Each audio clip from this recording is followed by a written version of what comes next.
welcome to another one of our financial module videos where I am Joel Camargo, and today I'll be demonstrating to you guys how to add an accounts receivable. Okay, let's head on into our system. All right, everyone, as you can see, we are in Protheus, where we're clicking on updates. Underneath updates, you can view file, accounts receivable, accounts payable, bank transactions, and commissions, but we are clicking on accounts receivable. And as you can see, the very first thing that pops up is accounts receivable. Maybe a little confusing, but the sequence is updates, accounts receivable, and then once more accounts receivable. Okay, so we click on that, and it will load up this page with the current accounts receivable we have registered into our system. All right. Once it loads up, you will be able to see. And here you can see the accounts receivable, as I was saying, with their bill number, the installment, the type, the class, the customer, unit, issue date, all of this information which we'll be inputting once you create another accounts receivable. Here at the top, you view add, edit, view, and other actions. We are clicking on add in order to create a new one. Okay, and we are going to input some of these fields that you are seeing right now. So here we have the prefix. We're also assigning a bill number to the accounts receivable.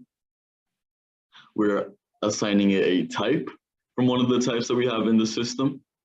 So you can pull here, you can view some of the examples we have of types of accounts receivable. Okay, so is it an invoice, is it a payroll? All right, customer, supplier, we're registering that as payroll. Then we're going to classify this accounts receivable. It's either is it inventory asset, office asset, vehicle, retained earnings, and so on. You can view some of the examples that we're going by. Contractors, parking, others, fuel. You're just classifying it so that we know what it is pertaining to, all right? Here we're going to select one of the classes. We're classifying it as cost of goods sold. All right, there you go. We pulled up cost of goods sold.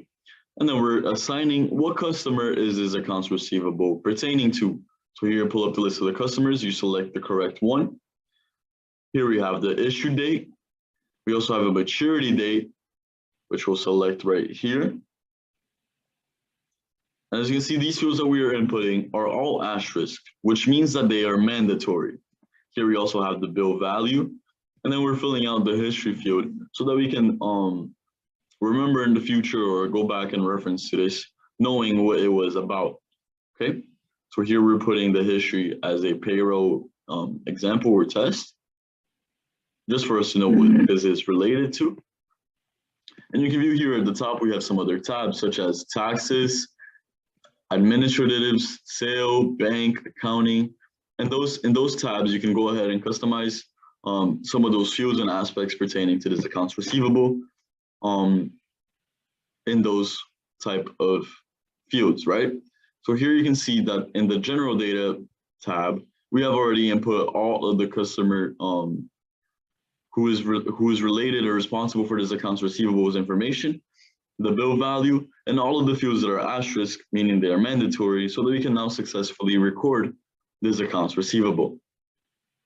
Okay, so we click on save, and we have successfully created the account. Once it loads up, you'll be able to see. And there it is, all right? With the prefix, the bill number, the installment, if we had created installments, the type here telling you it's a payroll, the class, customer, all right? Very straightforward, guys. I appreciate you guys' time. That was how you guys add an accounts receivable to your system. I appreciate you guys' time, and I will catch you all on to the next video.